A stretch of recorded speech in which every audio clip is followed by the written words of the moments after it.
Assalamualaikum semua, anda bersama saya Anissa Lidrus di dalam program Bual Bicara, Borak Tilam dan Bantal.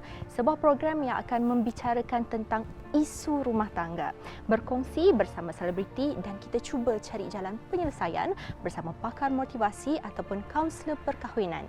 Semuanya di dalam program Bual Bicara, Borak Tilam dan Bantal. Dan topik kita pada hari ini iaitu beruntuh senyap rumah tangga.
Kita masih bersama di dalam program Bual Bicara, Borak Tilam dan Bantal. Dan topik kita pada hari ini adalah beruntuh senyap rumah tangga. Orang ketiga sememangnya boleh menjatuhkan sesebuah bahtera perkahwinan itu. Dan hari ini saya tidak keseorangan. Di kiri saya, Datuk Dr. Fazilah Muhammad Ali, seorang pakar motivasi dan kaunselor perkahwinan. Apa khabar Datuk? Baik, Alhamdulillah. Alhamdulillah. Dan di seberang sana sebenarnya kalau tengok je tak payah diperkenalkan lagi. Puan Norish Karman, apa khabar Puan? Boleh panggil NK saja. Oh, NK. Okey. Sebenarnya saya ni tak sabar nak tanya Datuk sebenarnya. Sejauh mana orang ketiga ni boleh meruntuhkan sesebuah rumah tangga tu? Memang dalam hal ini ya, kita kata orang ketiga, kalau sebelah lelaki, maknanya dia ada girlfriend lain selain pada isterinya lah. Tetapi kalau di sebelah perempuan pula, dia pun ada juga lelaki yang lain atau boyfriend yang lain. Jadi kita kata orang ketiga bila ada orang masuk campur dalam perhubungan antara dua orang lain. Bukan saja dia dah kahwin ataupun dia masih bertunang ataupun dia masih steady girlfriend boyfriend, tiba ada orang ketiga. Ini situasi begitu ya. Dan bila kita katakan orang ketiga ini, selalunya dia akan bertanding dengan orang yang sedia ada di sisi seseorang. Dia akan bertanding dari segi kecantikannya kalau oleh perempuan, budi bahasanya, atau yang boleh memikat hati, yang membuatkan seseorang itu tertarik pada orang yang lain dan meninggalkan orang ini ataupun mengambil itu sebagai isteri kedua dan sebagainya. Dan di sini kalau kita lihat orang ketiga ini selalunya dia akan dirasakan lebih atau mengambil kesempatan dalam situasi-situasi yang tertentu. Dalam perkahwinan atau dalam perhubungan dalam perkahwinan memang Allah Taala dah jadikan ada iblis namanya Dasima ya.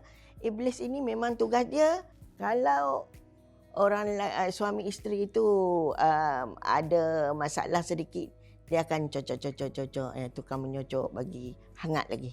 Ada yang dikatakan bila wanita itu period time atau masa bersalin ataupun masa-masa yang genting yang menyebabkan hormon-hormon mereka mungkin imbalance, dia mula jadi. Dan memang ada dinyatakan bahawa Dasima ini boleh mengambil bahagian di situ, mencelah di situ. Bila kita katakan ada iblis yang mengganggu dalam rumah tangga, kita juga terpaksa melihat dua-dua belah pihak yang mana satu yang disukai oleh iblis lah. Dalam hal ini, dari segi agama kita dapati bahawa kekurangan Al-Quran di rumah itu, bacaan Al-Quran atau yang sembahyang, itu yang disukai dalam suasana rumah itu. Suasana rumah juga mempengaruhi. Suami isteri ataupun pasangan itu membuatkan mudah dia terpanas, berkelahi, bertengkar dan sebagainya.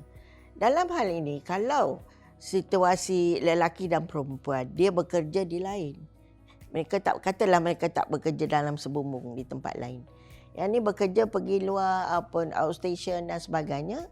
Bila dia bertemu dengan jantina yang lain, mereka rasa lebih mesra sebab mereka berada dalam subjek yang sama, untuk kursus yang sama, dan juga di tempat yang sama lebih lama. Katalah dia kerja sama, pukul 9 dia dah masuk office, dia keluar pukul 5, berapa jam dah di situ, 8 jam. Balik di rumah pukul 7 sampai, ya. Balik pukul 10 dah nak tidur, 3 jam dengan isteri, ya. 3 jam dengan isteri juga membuatkan suasana itu very tension, kadang-kadang bila ada tension. Jadi ini yang membuatkan orang yang di pejabat lebih menang, lebih memenangi hati, ya. Walaupun pada mulanya memang cinta-cintan dan sebagainya dengan isteri. Tetapi bila betul-betul berkahwin, dan di situlah kita tahu wangi ke, busuk ke, cantik ke, huduh ke, itu semua. Tapi itu macam kalau suami isteri ada skandal lah kita kata di luar. Tapi pendapat AK pula macam mana?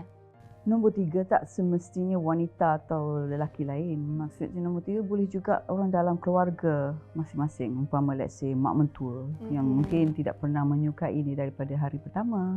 Mungkin dia dulu ada calon-calon lain yang dia hendak anak dia kahwin, tapi anak dia menolak, kemudian anak dia ada calon dia sendiri. Di situ mungkin ada sedikitlah kekesalan pada ibu tu. Kekesalan tu jika tidak dirawat dengan Al-Quran macam Datuk Rai cakap, boleh menjadi dendam. So nombor ketiga tu kadang-kadang saya rasa lebih sulit kalau bukan wanita, maksudnya ibu mertua. Ibu mertua ke bapak mertua ke, itu lebih sulit untuk kita tangani kerana itu ibu mertua. Ibu mertua maksudnya ibu kita. Jadi macam mana kita nak menderhakai dia, macam mana kita nak memperbetulkan apabila orang tua tu fikir dia betul. Kalau saya lah sebagai isteri kan, daripada kalau ada perempuan lain, saya rasa itu lebih senang untuk kita handle, ada formulanya. Tapi jika orang ketiga itu adalah seorang ibu mertua, formula dia satu saja, taat dan doa saja. Bahawa moga-moga qada dan qadar kita dilembutkan oleh Allah, kerana dia juga gerakan juga daripada Allah untuk ibu mertua tu begitu pada seorang wanita itu. Dugaan tu maksudnya bukan daripada Allah. Bila kita yakin bahawa rukun iman yang keenam tu qada dan qadar daripada Allah, kita akan tahu bahawa itulah suami yang aku pilih dan inilah ibu mertua yang Allah redakan untuk aku. Jadi aku kena redakan bahawa inilah perjalanan hidup aku. Jadi takkan ada fight kat situ. Kita akan nampak dia macam anak kita. Dia nak gula, kita mengalah. Jadi kita nampak ibu mertua yang dia nak cara dia, kita ikut je. Berapa banyak kali dia nak cara dia? Betul. Tak ada banyak pun. Kita senyum je lah. Okeylah, kau menang sebab aku lebih matang dari kau. Aku lebih tahu bahawa engkau adalah dugaan aku. Kalau ada sifat macam tu, insya-Allah saya rasa orang ketiga pun, keempat, kelima pun tak ada masalah. Kita lawan secara psikologi. Betul. Kalau macam tu kita kena redha lah. Semakin panas nampaknya topik betul. kita hari ini. Banyak lagi nak tanya, tapi kita berehat seketika.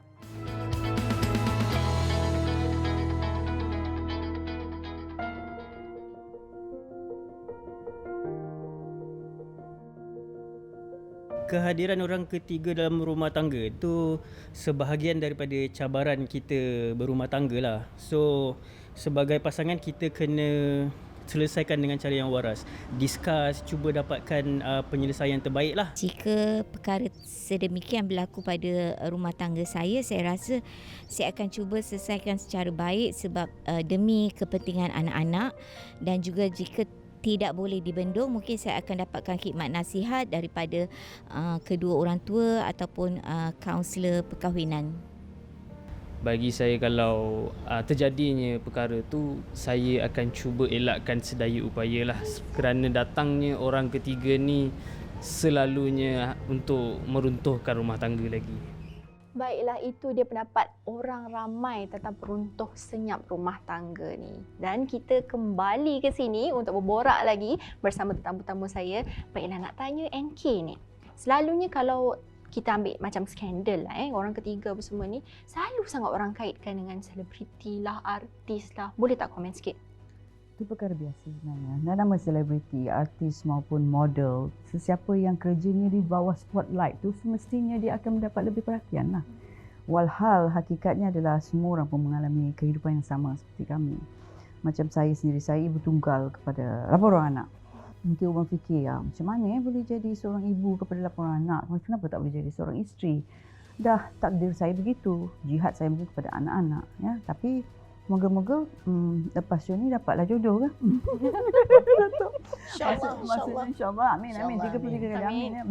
Maksud saya tu jika dinamakan artis, selebriti, memang orang akan tengok kita lebih daripada sudut yang berbagai kerana kita ni otomatis menjadi idola. Jadi langkah kita sebenarnya kena berjaga-jaga. Walaupun sebenarnya kita nak hidup seperti orang normal. Hakikatnya memang dulu dan sampai bila-bila apabila kita menjadi seorang yang bekerja di bawah sinaran limelight tu maksudnya, you are going to be a role model whether you like it or not. So it is your responsibility. Nak tak nak, the moment you are something, people akan ikut you. You are bertanggungjawab untuk merealisasikan yang baik-baik sahaja. Betul. Dan Datuk pula, sejauh mana sebenarnya orang ketiga ni boleh meruntuhkan bahtera perkahwinan tu? Orang ketiga ni selalunya dia boleh mempengaruhi, dia memberi idea. Ya, dia memberi, mula-mula dia kata, oh you suka Netflix, okey, you tengok filem ini, ini bagus. Esok pula, oh filem ini bagus. Jadi orang itu akan terikut-ikut, ya, maknanya influence dia dah masuk dah sikit, dah cocok sikit dah. Jadi lama-lama dia akan masuk dalam rumah tangga orang, supaya dia akan tengok yang orang ni ikut tak ikut. Ada suami ini ikut tak ikut, yang boyfriend dia ikut tak ikut cakap dia. Jadi dia akan tengok stage by stage. Kalau dia sudah menguasai sebahagian padanya, sampai keuangan dapat diberi dan sebagainya, dia akan cek juga orang ni cukup ke duit untuk bagi aku. Kalau tak cukup duit, belalah. Aku tak nak. Handsome saja pun tak guna. Ya. Jadi dia akan cek dari segi itu, dari segi potensial, ya, untuk menjadi pasangan yang lebih baik. Ini yang selalu yang dikejar oleh, bukanlah saya nak tuduhlah ya, tetapi orang-orang yang nak mencari kehidupan dia supaya lebih mudah pada masa depan. Kerana kalau pekerjaannya kecil, jawatannya kecil, ya, gaji kurang, dia pun nak juga yang lebih besar. Dia pun nak juga suami yang lebih baik, lebih elok, ya. Jadi ini yang membuatkan dia akan mempengaruhi demi mempengaruhi. Dan juga yang lelaki ini, kalau dia tak kuat dia punya iman, dia akan tumbang pada yang mana satu. Kerana dia balik pada isteri ni asyik peletek, comot, masam, tak wangi, sibuk dengan anak. Jadi dia tak ada beberapa jam bersama-sama untuk bersembang. Dia tak ada time.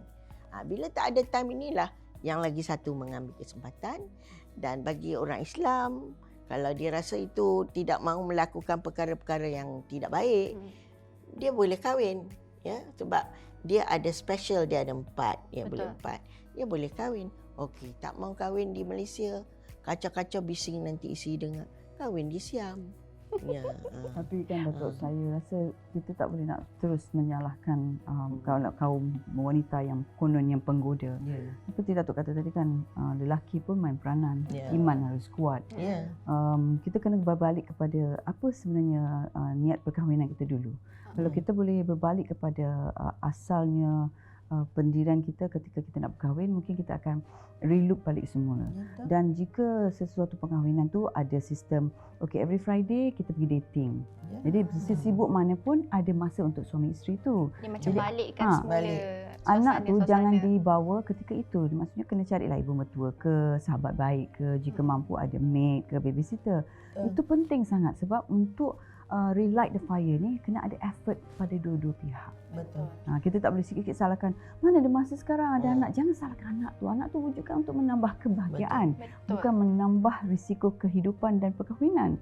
Jadi saya kurang suka kalau orang menyalahkan dah beranak, lepas tu tak ada masa kerana ada anak. No. Saya amat bersetuju dengan tu. Kerana yang penting perkahwinan tu kita perlu jaga. Ya, selagi ada kekukuhan perkahwinan itu membuatkan rumah tangga kita stable. Selagi ada masa kita suami isteri, jadikanlah seperti kekasih. Macam zaman dulu. Macam zaman-zaman bercinta. Allah, panasnya. Saya berpeluh ni bincang pasal topik ni. Tapi banyak lagi kita nak tanya. Nanti kita borak lagi dengan Datuk, dengan MK. Kita kembali selepas ini.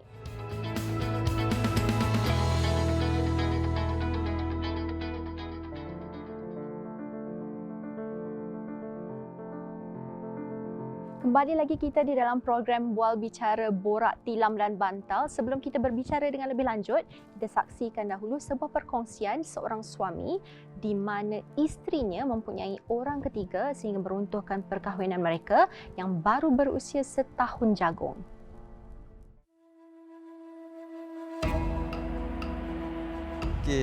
Saya mula berkahwin pada umur 18 tahun. So, 2 tahun lepas masa saya umur 20, bekas isteri saya curang. Saya agak kecewa lah time tu. Saya syak sejak dia kurang layan saya. Saya bekerja, saya outstation. Satu hari tu saya pergi kerja, saya tertinggal barang. Saya balik rumah, saya tahu-tahu ada lelaki lain dalam rumah. Time tu hati saya luruh. Saya rasa macam, ya Allah, betul ke ni kan? Dan saya terus ceraikan dia dengan talak 3. Menyesal, jujur saya menyesal. Bagi saya, dia tak sepatutnya curang. Mungkin dia boleh ceritakan saya. Saya tak tahu, memang saya hampa lah. Saya salah dua-dua tapi lebih kepada dia lah. Sebab saya tak pernah curang. Saya setia orang ni. Itu dia perkongsian beliau. Tapi kan Datuk, sememangnya kalau dah ada macam problem macam tu memang jalan penyelesaiannya bercerai saja ke? Tidak. Itu amat dimarahi oleh Allah SWT. Itu tidak patut dilakukan. Kita kena cari solusi yang lain. Yang pertama, buat perbincangan dulu. Tak dapat jalan bersama-sama suami isteri, panggil ibu bapa atau rakannya sendiri. Dan akhir sekali kita pergi pejabat agama. Dia ada kaunseling. Kerana selama ini Allah memang marah pada kita untuk berporak-poranda, hidup tidak aman dengan mengikut kelaku-kelaku iblis dan sebagainya. Jadi itu nombor satu. Cuba elak sedaya upaya. Tambahan pula kalau kita ada anak. Di mana pergantungan anak nanti? Ini semua mendatangkan masalah pada masyarakat. Tapi betul juga. Tapi kalau perempuan lah kan, selalunya kalau dah ada benda-benda macam ni, hati tu dah sakit. Selalunya kalau perempuan tu dah ada kerjaya, semua memang hati, memilih untuk bercerai. Pada pendapat Ninkin macam mana?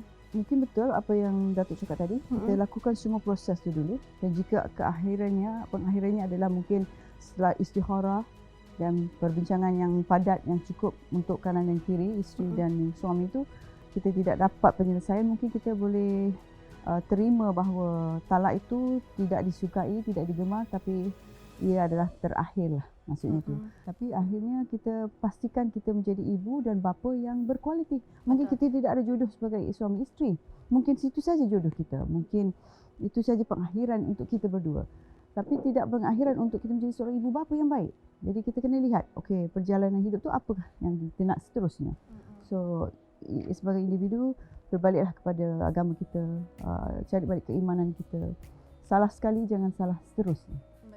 Baiklah, sebelum kita ke akhir rancangan, boleh tak Datuk kongsikan sedikit ilmu ataupun tips yang kita boleh berikan kepada penonton di luar sana untuk mengelakkan benda-benda ini terjadi? Dalam hal ini, jangan, kalau kita ditakdirkan bertemu orang yang jelita, cantik, yang cun melecun dan sebagainya, yang pandai mengambil hati. Compare pula di rumah yang masam, busuk basi dan sebagainya.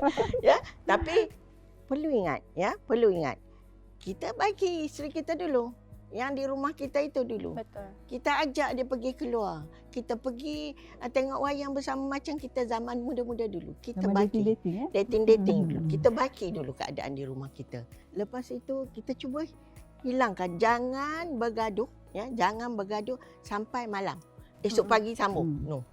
Habis di situ, habis di situ. Betul. Kalau takat 10 minit, 10 minit. Setengah jam. Jangan melirik-lirik. Salah seorang padanya, isteri biasanya, minta ampun lah abang, silap. Mesti ada maaf memaafkan. Tak ada yang tu tak jalan. Betul. Hati ni jahat, masih ingat. Esok pagi bangun dia start balik. Ya. Tapi yang utamanya ialah maaf memaaf. Jangan sampai esok.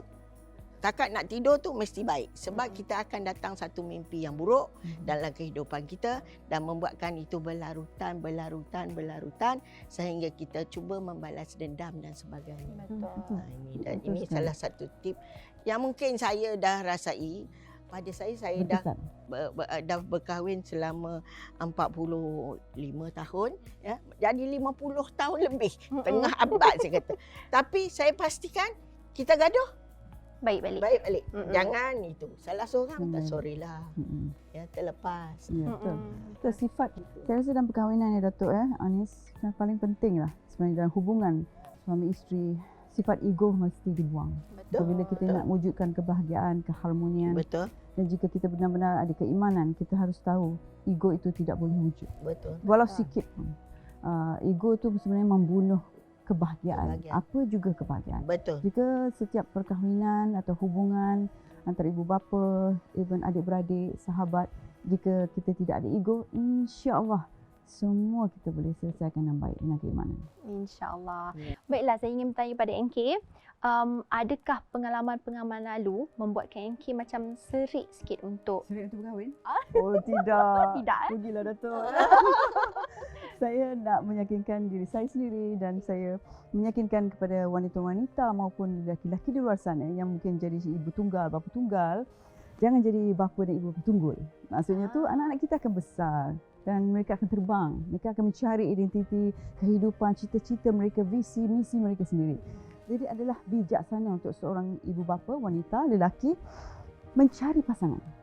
Mencari itu bukan pergi korek sana, korek sini, cari. Tidak, maksudnya kita berdoa bahawa jangan kita putus asa. Jangan kita rasa macam kita dah pernah bercerai. Wa'imah sekali, 2 atau 3 kali pun. Perjalanan hidup kita ditentukan, diatur oleh Allah. Tapi Allah tu maha kaya, maha penyayang, maha memberi. Ya. Jadi bila kita selalu meminta, sebenarnya dia sangat suka. So kita gagal, tak masuk kita gagal selamanya sekali tu. Dan kita belajar dari situ, okey, setiap perkahwinan tu sebenarnya pada saya kan, kalau macam kegagalan saya dulu pun, saya rasa mungkin kita 50-50 lah. Kita jangan anggap dia salah, kita betul. Tak. Betul. Jadi kita belajar dari situ bahawa perkahwinan akan datang. Aku akan begini-begini. Aku akan belajar betul ansur. Mendidik sama sendiri, jangan ada ego. Jadi saya melihat bahawa kita jangan sesekali merasa serik. Carilah pasangan, ya. Pasti ada seseorang yang Mr. Kalau Right. dah Allah Mrs. tentukan, Right. ya. Betul. Kalau dah Allah tentukan itu jodoh kita, Betul. dia akan datang. InsyaAllah. Alam macam mana pun. Macam Lalu mana? bukit, gunung, ganang, lautan apa pun akan sampai depan kita. Jangan sesekali Jangan serik, jangan Ya. sesekali kita Me- judge orang Ini lain jangan kerana lupa, pengalaman. jangan lupa ini berdoa. berdoa. Jangan berhenti berdoa Berdoa. untuk kebahagiaan Ya. kita. Itu dia tips-tips daripada Datuk dan pengalaman macam-macam yang dikongsikan oleh NK. Senantiasa positif, Anis. Betul. Senantiasa. Saya mengucapkan terima kasih sangat-sangat kepada Datuk dan juga NK kerana sudi berkongsi dengan saya hari ini. Dan diharapkan kepada penonton di luar sana dapatlah menjadikan pedoman ataupun pengajaran apa sahaja yang dikongsikan hari ini. Kita jumpa di minggu hadapan. Saya Anis Lidrus. Assalamualaikum.